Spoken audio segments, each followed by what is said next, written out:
Hello and welcome guys, स्वागत है आप सभी का हमारे चैनल इंडियस ओएफटी में, जहां पर आप आज सीखेंगे कक्षा 11वीं का चैप्टर 10 मूल्यह्रास। मूल्यह्रास की एक वीडियो मैंने अपलोड कर दी है, जहां पर आपको मैंने बेसिक ज्ञान, थ्योरी और कुछ प्रैक्टिकल समझाया था। आज उस प्रैक्टिकल की श्रृंखला को आगे बढ़ाएंगे, क्रियात्मक प्रश्नों का पहला प्रश्न बनाएंगे और आगे के सभी प्रश्नों को आज ही हल करेंगे। तो ध्यान से देखिए, अगर आप मूल्यह्रास में डाउटफुल में है तो आज आपके डाउट क्लियर होने वाले हैं और आपसे चैप्टर चुटकी भी नहीं बज रहा है, चुटकी बजा के बनेगा। ठीक है, चलो देखो। अब पहला प्रश्न क्या कहता है, उसके लिए आपको बुक निकालना होगा। मैंने शॉर्ट में लिख दिया है, ठीक है, लेकिन पूरा पढ़ के आपको बनाना है तो बुक निकाल के रखिए। प्रश्न पहला कहता है, एक मशीन का क्रय मूल्य 1 लाख रुपए है, अनुमानित जीवन काल 20 वर्ष है, इस मशीन का अवशिष्ट मूल्य 20,000 रुपए है, तो वार्षिक ह्रास की गणना कीजिए जब ह्रास स्थायी प्रभाग पद्धति से लगाया जाता हो। ह्रास की पद्धति अगर स्थायी होती है तभी आपको इस पद्धति से ह्रास निकालना है। अगर ये घटती किस्त होता, मतलब सब कुछ मैं सेम दे दूं, बस लास्ट में बोल दूं घटती किस्त पद्धति अनुसार ह्रास ज्ञात कीजिए, तब आपको ध्यान में रखना है वहां पर अवशिष्ट मूल्य वगैरह का कोई काम नहीं होता, तो ये काम वहां पर नहीं होगा। बात समझ में आई? तो अब ध्यान रखो इस बात को और आगे सीखो। ठीक है, ये बहुत बड़ी बात है, ये हर कोई नहीं बताता सिवाय मेरे। ठीक, अब देखो पहला प्रश्न, क्रय मूल्य इस तरह से लिख लेना है या लागत मूल्य लिख लेना है, जीवन काल लिख लेना है, अवशिष्ट मूल्य लिख लेना है। अगर स्थापना वह है तो वो भी लिख लो, नहीं है तो छोड़ो। सूत्र कहता है वार्षिक ह्रास निकालने का कि जब भी आप वार्षिक ह्रास निकालेंगे तो आपको लिखना है संपत्ति की लागत या क्रय मूल्य प्लस स्थापना व्यय फिर माइनस अवशेष मूल्य बटे जीवन काल। तो चूंकि स्थापना व्यय कुछ भी नहीं है तो सिर्फ 1 लाख रुपए लिखेंगे, अवशेष मूल्य 20,000 रुपए लिखेंगे, जीवन काल 20 वर्ष को नीचे लिखेंगे। ठीक, तो लागत मूल्य अवशेष मूल्य बटे जीवन काल हो गया। 1 लाख में 20,000 जाएगा 80,000, 80,000 इसको काटोगे तो 1 0 से 1 0 कटा, 2 चौक 8, 3 0 और 4, 4,000 बचा। कितना बचा? 4,000। तो आप कहेंगे प्रश्न पहला में वार्षिक ह्रास की राशि कितनी है? 4,000 रुपए है। ये आपका आंसर है। सिंपल, समझ में आया? ठीक। दूसरा प्रश्न देखो, एक मशीन का क्रय मूल्य 31,000 रुपए है, उसकी स्थापना पर 2,000 रुपए का व्यय हुआ, उसका अवशिष्ट मूल्य 3,000 रुपए है, उसका जीवन काल 15 वर्ष का है, तो वार्षिक ह्रास ज्ञात कीजिए स्थायी प्रभाग पद्धति अनुसार। यहाँ पर हमने सूत्र लिखा वार्षिक ह्रास, जिसका फार्मूला है स्थापना व्यय लागत मूल्य प्लस स्थापना व्यय माइनस अवशेष मूल्य बटे जीवन काल। अब जीवन काल, ये जीवन काल, ठीक है, तो लागत मूल्य 31,000 रुपए, स्थापना व्यय 2,000 रुपए और अवशेष मूल्य 3,000 रुपए, जीवन काल 15 बटे में। स्थापना और लागत व्यय को पहले जोड़ना है, तो दोनों जोड़ करके हुआ 33,000, 33 में 3 घटेगा तो कितना आएगा? 30,000 रुपए। ठीक, तो ये दोनों जोड़ के 33 में 3 गया 30,000 बटे 15। अब काटूंगा तो 15 कम 15, 15 दूनी 30, 3 0 बचा, लिख लो 2 के पीछे।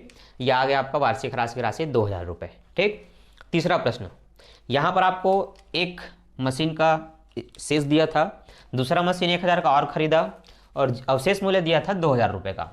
तो अगर एक मशीन पहले से है, एक मशीन और खरीदे, तो दोनों को जोड़ दो। ठीक है, तो ये हुआ दोनों जोड़ने के बाद 2500। कितना हुआ? 2500। 2500 में 2,000 घटाएंगे, कितना बचेगा? सिर्फ 500 बचेगा। तो ये जो 5 रुपये मैंने नीचे लिखा है यही आपका आंसर है। ठीक, नेक्स्ट चौथा प्रश्न, क्रय मूल्य 1,60,000 है, जिसका 10% ह्रास निकालना है। तो ह्रास की दर अगर दिया हो तो बस करना क्या है, आपको लागत मूल्य में ही 10/100 करके निकाल देना है। तो 1 0 से 1 0 कटा, 0 से 1 0 कटेगा, ये 16,000 रुपये आपका आंसर है, जिसको मैंने ठीक से यहाँ पर बनाया है। ठीक, तो ये आप देख सकते हैं, क्रय मूल्य गुणित दर बटे 100 लिखना है आपको। क्रय मूल्य इतना, दर बटे 100 काटेंगे तो ये 1 0 से 1 0 कटा, 1 0 से 1 0 कटा, 16,000 बचा, ये आपका आंसर है। ठीक, अब जो पांचवा प्रश्न है उसमें ये सब काम तो करना है, पर आपको खाता बनाना है 4-5 सालों का। तो वहां पर बोला है 5 वर्षों का खाता बनाइए। ठीक है, उसको पढ़िए ध्यान से। नहीं, प्रथम 4 वर्षों का यंत्र खाता तैयार कीजिए। तो अब आपको सीखना है इस चैप्टर का मेन चीज, खाते बनाना, वो भी यंत्र खाता। तो पहले इसकी कार्यविधि समझ लो, फिर बनाएंगे खाता। ठीक है, तो देखो ध्यान से। यंत्र खरीदा है 22,280 रुपये में, उसके स्थापना में 5,700 रुपये का व्यय किया, उसका जीवन काल 9 वर्ष का है, उसका अवशिष्ट मूल्य 2,800 रुपये का है। आपको क्या करना है, इन दोनों को जोड़ना है। तो हमने लिखा लागत मूल्य प्लस स्थापना व्यय माइनस अवशिष्ट मूल्य बटे जीवन काल। दोनों को जोड़े तो 22 और 5 27, 800 700 मतलब 280 और 700 को 20 मिलाकर के हुए 28,000। 28,000 में से 2800 को घटाएंगे तो बचेगा 25,200 रुपये। अब इसको 9 से डिवाइड करेंगे तो देखिए 3 तिया 9, 3 अट्ठे 24, 1 बचा, 3 चौक 12, 3 एकम 3, 3 दूनी 6, फिर से 2 बचेगा, 3 अट्ठे 24 और 2 0 का 2 0, 2800 रुपये बचा। ये आपका वार्षिक ह्रास की राशि है। अब 4 वर्षों का खाता बनाना है, तो याद रखना स्थायी प्रभाग पद्धति में एक बार जो ह्रास निकलेगा, एक बार जो भी दर से आप परसेंट निकाल लेंगे उसी को हर साल लिखना है। यहां पर ह्रास की दर नहीं बदलती, बदलती कब है? जब बीच में अपनी मशीन खरीदा, 6 महीने में, 4 महीने में, 3 महीने में, 1 साल में, पूरा 1 साल शुरू में खरीदा, पूरा 1 साल का लगा तो फिर यही रहेगा। परंतु आपने अप्रैल में खरीदा, वर्ष के मध्य में, तो फिर उस महीने का राशि अगले साल पूरा 1 साल का वार्षिक राशि। ठीक, अभी बातें समझ नहीं आएंगी। अभी देखो इसका खाता कैसे बनाएंगे। तो सारे क्वेश्चन समझ में आ गए तो फिर इसको नोट करो और हम मिटाते हैं तुरंत चुटकी बजा के। तो चलिए अब हम खाता बनाते हैं। तो सबसे पहले आपको ध्यान देना है, प्रश्न में बताया है 2280 रुपये में खरीदा, 5720 रुपये स्थापना पर व्यय किया। तो मशीन की एक्चुअल लागत ये नहीं है, स्थापना व्यय को जोड़ने के बाद निकलेगी, जो कि होगा आपका 28,000 रुपये। कितना होगा? 28,000। तो जब भी आप मशीन खरीदेंगे और मशीन खाता बनाएंगे तो चूंकि खरीदा है इसलिए आप लिखेंगे, तारीख लिखेंगे, तारीख नहीं है तो आप एक करके छोड़ देंगे। लिखना है रोकड़ खाता से, क्या लिखना है? रोकड़ खाता से विवरण में दिनांक में समय लिखना है, नहीं है तो एक करके छोड़ दो या तो खाली छोड़ दो। रोकड़ खाता से कितने का? 28,000 रुपये। ठीक, ह्रास लगता है वर्ष के अंत में, तो आपको यहाँ 31 तारीख लिखना है, अभी नहीं है तो छोड़ दो। आप लिखो इधर ह्रास खाता को। ठीक है, देखो सीखो ध्यान से। 28,000 का ह्रास अभी हमने निकाला था मिटाने से पहले, वो निकला था 2800 रुपये। कितना निकला था? 2800 रुपये, ये आपका ह्रास था। ठीक है, तो आपको जो निकला उसी को लिखना है हर साल, तो आप लिखेंगे 2800 रुपये। ठीक, इसके बाद ध्यान देना है, जो भी मशीन की लागत होती है और जो भी उसका ह्रास होता है, इसमें से इसको घटाया जाता है। इसमें से इसको घटाने के बाद जो बचेगा उसको उसके नीचे लिखते हैं, इसके नीचे लिखते हैं यहाँ पर शेष ले गए। क्या लिखते हैं? शेष ले गए। 28,000 में 2800 घटाएंगे तो कितना बचेगा, तो आपको घटा के देखना है। ठीक है, तो समझ लो ये 28,000 है, इसमें से मैं 2800 रुपये घटा रहा हूँ। 10 में 8 गया 2, 7 में 2 गया 5 और 2 का 2, 25,200 बचा। कितना बचा? 25,200। ठीक, अब इन दोनों को जोड़ के देखिए, 0 0 8 2 10 हासिल लाई 1, 5 3 8 और 2, 28,000 हो गया। सेम यहाँ पर एकदम इसके सिद्ध में इस तरह से डबल लाइन खींच के आपको यहाँ भी 28,000 लिख लेना है। डबल लाइन खींचने के बाद आपका खाता क्लोज कहलाता है, तो ये खींचना ही है। इस साल का खत्म, अब आएंगे आप दूसरे साल में, इसलिए मैं यहाँ 2 लिख रहा हूँ समझने के लिए। ठीक, अब क्या करना है, देखो लागत लिख लिए, रोकड़ खाता से खरीदा, ह्रास लिख लिए, दोनों को घटा भी दिए, शेष लिख लिए। अब अगले साल क्या होता है, घटाने के बाद जो आपका शेष बचता है उसको आप इस तरफ लाते हैं। तो क्या लिखते हैं? तारीख लिखते हैं जनवरी, नहीं है तो अभी रहने दीजिए, शेष लाया गया। क्या लिखेंगे? जो ले गए थे उसी को क्या बोलेंगे? लाया गया। 25,200 रुपये है, उसको हम एज इट इज लिखेंगे 25,200 रुपये। समझ आ रहा है? ठीक, अब क्या करना है, ह्रास फिर से लिखना है, क्योंकि पूरा 1 जनवरी से लेकर के दिसंबर पूरा 1 साल तक उपयोग करते हैं, तो 31 तारीख को ह्रास निकलता है, तो अंत में आपको ह्रास लिखना है, ह्रास खाता को। अब आपको चीज़ें याद हो जाएंगी, हर बार आपको ह्रास लिखना है, इस तरफ शेष लाया गया लिखना है। अब देखो 25,200 में फिर से आपको 2800 घटाना है, क्योंकि ह्रास की राशि यहाँ नहीं बदलती, स्थायी किस पद्धति में एक बार जो ह्रास होता है वही रहता है। अब इसमें से फिर से आपको 2800 रुपये घटा देना है, तो 12 में 8 जाएगा 4, 4 में 2 गया 2 और ये 22,400। कितना बचा भाई? 22,400। तो हम लिखेंगे शेष ले गए 22,400, दोनों को जोड़ेंगे तो होगा 25,200। कितना होगा? 25,200, ये डबल लाइन। ठीक, सेम यहाँ भी लिखेंगे 25,200, ये डबल लाइन। ठीक, नेक्स्ट अब हमें तीसरे साल में आना है, 4 साल का बोला है इसलिए। ठीक है, शेष लाया गया फिर से लिखना है, जितना आपका ले गए बचा, तो हम लिखेंगे शेष लाया गया 22,400। ठीक, फिर आपको ह्रास लिखना है, तो आप लिखेंगे ह्रास खाता को। ठीक है गाइज, 22,400 में फिर से 2800 रुपये घटाएंगे, तो आपको लिखना है 2800 रुपये। अब यहाँ पर माइनस करना है, तो देखते हैं माइनस करके।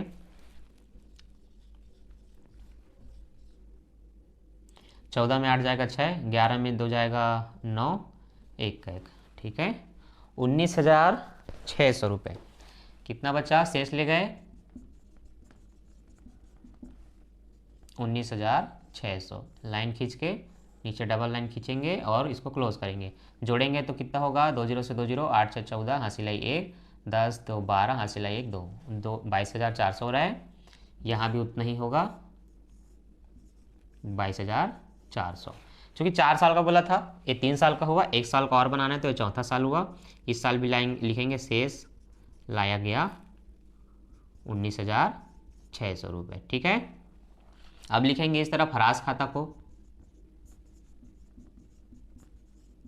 जो कि कितना लिखना है हमें 2800 रुपये। उसमें तो कोई बदलाव नहीं होगा, 4 साल तक यही लिखते चलना है और फिर घटाना है।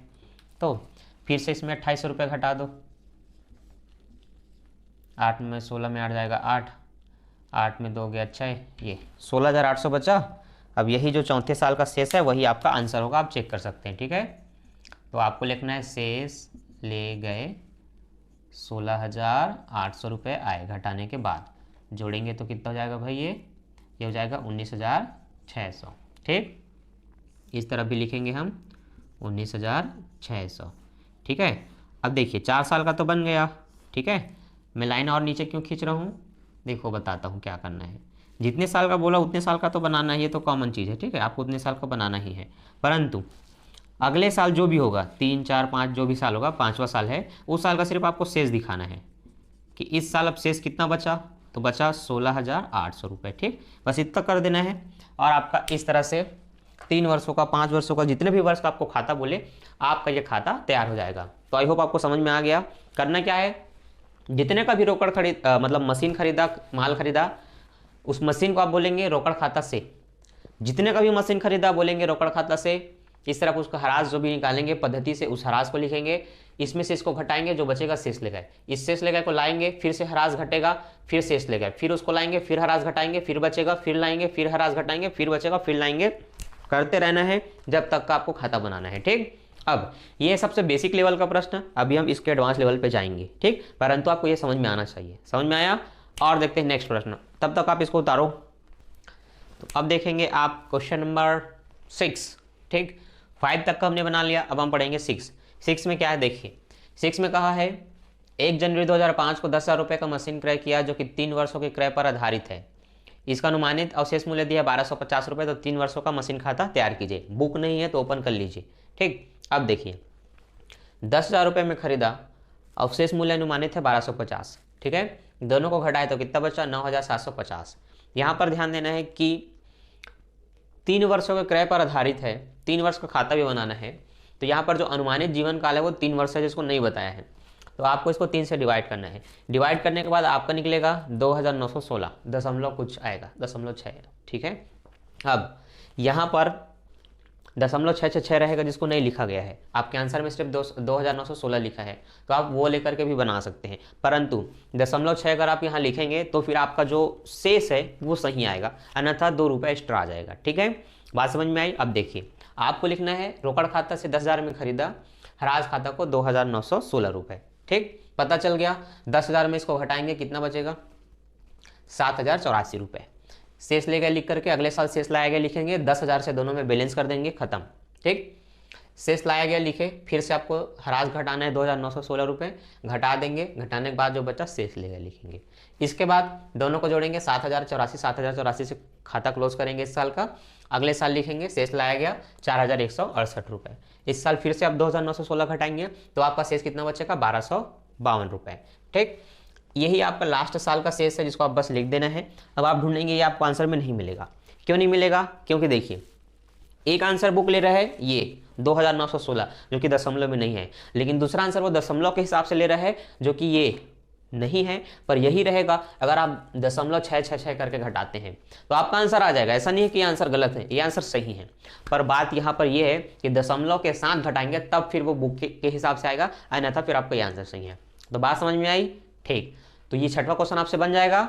ठीक है, इसको समझिए, बनाइए। अब हम 7वां देखते हैं। ठीक है, अब हम बनाएंगे क्वेश्चन नंबर 7, जहाँ पर संपत्ति को खरीदी गई है 50,000 में, जिस पर 10% का ह्रास लगाना है। तो जब ह्रास की दर दिया जाए तो सिंपल क्रय मूल्य और दर को लिख करके इस तरह से 1 0 से 1 0 मतलब 2 0 से 2 0 कट गए, 5,000 बचा उसको लिख लेंगे। यही आपकी ह्रास रहेगी जिसको आपको हर साल लिखना है। बस आपको ध्यान ये देना है जब मशीन खरीदा तो तारीख क्या थी, तो तारीख थी 1 जनवरी।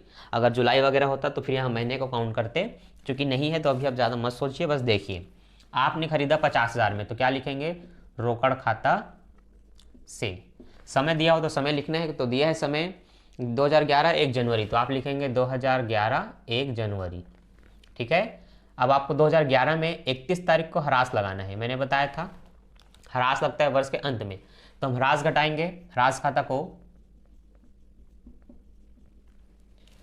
5,000 रुपये ह्रास निकला, तो हम लिखेंगे 5,000 रुपये। 50,000 में, अच्छा यहाँ मैं 50 नहीं लिखा हूँ, 50,000 में अगर मैं 5 को घटाऊँ तो कितना बचेगा? 45,000। तो हम कहेंगे शेष ले गया, कितना बचा? 45,000। ठीक है। नेक्स्ट, अब हम घटाने के बाद देखेंगे कितना बचा, तो वो आएगा 50,000। कितना आएगा भाई? 50,000 रुपये। ठीक है। इसी को हम यहाँ लिखेंगे, अब लिख लिए। अब अगले साल इसी को शेष लाएंगे सन 2012 में। शेष लाया गया 45,000 रुपये। ठीक है। सन 2012 में 31 तारीख को हम लिखेंगे ह्रास खाता। सबसे पहले क्या लिखेंगे? ह्रास खाता को। ठीक है। 5,000 जो निकला वही रहेगा, इसमें तो कोई बदलाव नहीं होगा, पता चल गया आपको। 45 में 5 घटाएंगे, कितना बचेगा? 45,000 में 5,000 गया 40,000, तो हम लिखेंगे शेष ले गए 40,000। दोनों को जोड़ेंगे कितना होगा भाई? 45,000 रुपये होगा। हो गया वो। ठीक है। यहाँ पर भी लिख लेंगे 45,000 रुपये, खाता क्लोज करेंगे। अब आएंगे तीसरे साल में। कितने साल का बोला है वैसे इसमें बोला है 3 वर्षों का मशीन खाता बनाइए। ठीक है। 2 वर्ष तो हो गया, तीसरा साल मतलब सन 2011 12 फिर 13 1 जनवरी को लिखेंगे शेष लाया गया। कितना था ले गए, उसी को लाएंगे, तो 40,000 था, लिख लिए। उसमें से फिर से 5,000 घटाएंगे, तो 40 में 5 घट जाएगा, तो ह्रास खाता को लिखेंगे, है ना। 2013 में 31 तारीख को हमने ह्रास लगाया।